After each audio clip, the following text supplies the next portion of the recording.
Viral karyawan pabrik diduga selingkuh, digerebek satpam berduaan di kamar mandi.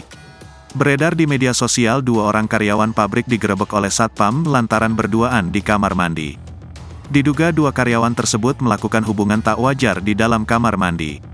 Berdasarkan informasi dalam video tersebut, saat ini sang istri dari karyawan tersebut tengah hamil. Dalam video itu, tampak beberapa orang satpam menggerebek salah satu kamar mandi pabrik sepatu yang berada di Kabupaten Rembang, Jawa Tengah. Beberapa satpam tersebut terdengar menyuruh dua sejoli itu untuk segera keluar dari kamar mandi. Meski sudah diteriaki oleh satpam, tampak keduanya belum juga keluar dari kamar mandi tersebut. Hingga akhirnya salah satu satpam mengancam jika keduanya tak juga keluar, satpam tersebut akan mendobrak pintu kamar mandi itu. Setelah mendengar ancaman itu, pria berbaju merah kemudian keluar dari dalam kamar mandi. Setelah penggerebekan tersebut, dua sejoli itu pun lantas diamankan dan dimintai keterangan lebih lanjut oleh para petugas keamanan.